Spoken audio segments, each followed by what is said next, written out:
பாருங்கன்னு அவங்க உடனே பார்த்த மாத்திரத்திலே அவங்க அங்கே நாகர்கோயிலிருந்து திருநெல்வேலி கூட்டிகிட்டு வந்து அங்கே அவர்களுக்கு சரியான பராமரிப்பு செய்து சிகிச்சை ஆரம்பித்தார்கள்.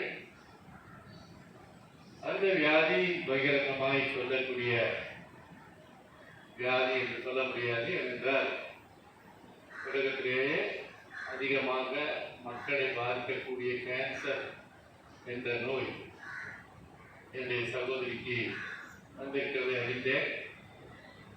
அதனால் மிகவும் சங்கடப்பட்ட தேவனை அவர்களுக்கு மன்றாடுகிறார், கருத்து பேசுகிறார். இந்த கேன்சருக்கான 3 சிகிச்சை இப்பொழுது முடிந்திருக்கிறது. தேவன் அவருக்கு பரிபூர்ண சுகத்தை கொடுக்க வேண்டும் என்று இந்நேரத்தில் வேண்டிக் கொள்கிறேன். அதே சமயத்தில் என்னுடைய பலகீனத்திற்காக அங்கே செக் பண்ண வேண்டும் என்பது என்னுடைய மனதில் ஒரு ஆதங்கமாக இருந்தது. ஆனாலும் நான் போய் சேர்ந்த நேரம் 4 மணி. 5 மணிக்கு அந்த டாக்டர் கைலாவையும் எலியையும் அழைத்தார்கள்.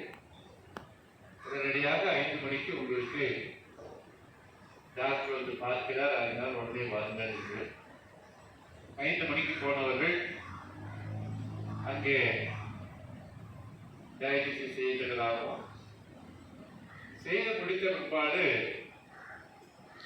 அவருடைய தேகத்தில் இருக்கிற பெருக்கத்தை அறிந்து அடுத்த நாள் உடனடியாக அதற்கு ரண சிகிச்சை செய்ய வேண்டும் என்று அவர்கள் புரிந்து விட்டார்கள்.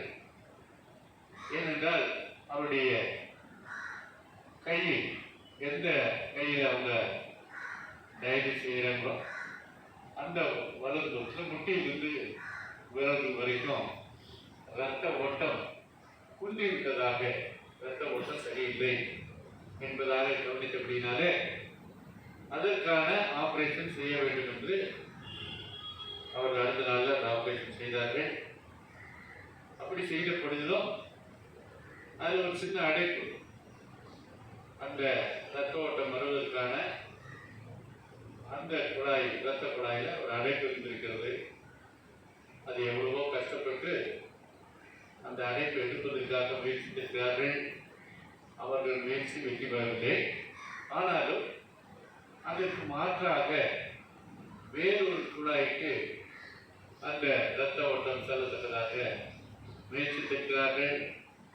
அந்த இடத்துல அது சரிவர வேலை செய்ய ஆரம்பித்ததுனால அவர்கள் தேவனுக்கு சோதனம் செய்தார்கள். டாக்டர்லேயே அந்த கையில் இரத்த ஓட்டம் ஏற்படுவதை அறிந்து அவர் மிகவும் சந்தோஷப்பட்டு ரண சிகிச்சை நடந்ததிலேயே தேவனுக்கு சோதனம் என்று சொல்வதாக நான் பார்த்தேன்.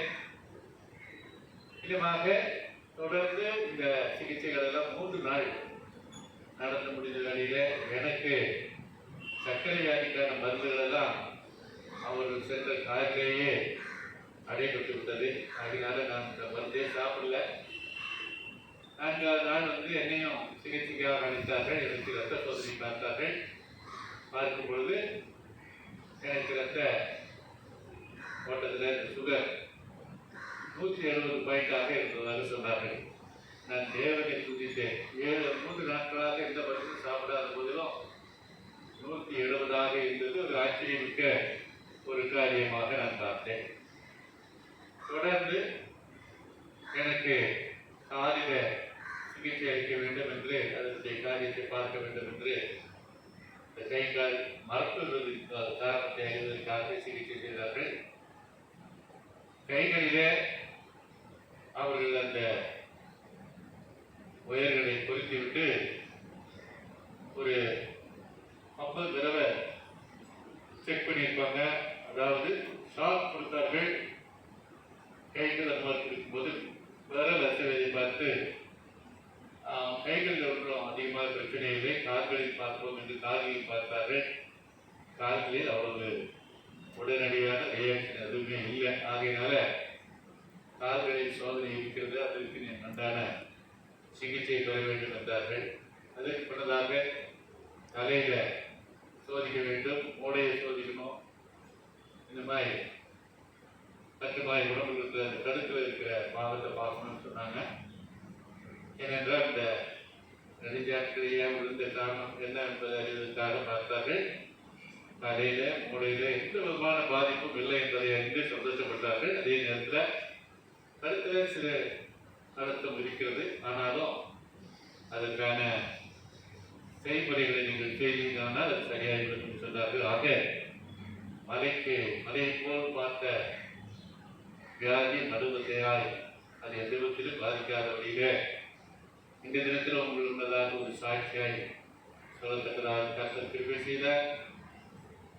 அதே போல எபியினுடைய தேகத்தை ஆராய்ந்து பார்க்கும் பொழுது செஸ்ட்ல கொஞ்சம் கன்ஜெஷன் இருக்கு என்று சொன்னார்கள். அவன் கால் இருக்கிற அந்த வேதனை குறையவில்லை, இருந்தாலும் அதற்கான சிகிச்சையை அவன் எடுக்கத்தக்கதாக கர்த்தர் கிருபை செய்தார். நாங்கள் திரும்பி வரத்தக்கதாக நேரத்தை குறித்து அதற்காக நாங்கள் புறப்பட்டு வந்த நேரத்தில் தவறி திருச்சி செல்ல வேண்டிய மார்க்கத்தில் செல்ல வேண்டியவர்கள் நாங்கள் திண்டுக்கல் வழியாக திருச்சி போக வேண்டியதாக மாறிவிட்டது. அவன் தவறு என்று அதை நினைத்த மாத்திரத்திற்காக அதிகமான வேகத்திலே காரை இயங்கத்தக்கதாகவும் அது 110 என்று மைலேஜ் காட்டக்கூடிய வழியிலே அவன் அந்த வேகத்திலே வந்ததுனால அவனுடைய கால்கள் அவனுக்கு மிகவும் வேதனை கொடுத்திருக்கிறது. எங்களிடத்தில் எதுவுமே சொல்லலை.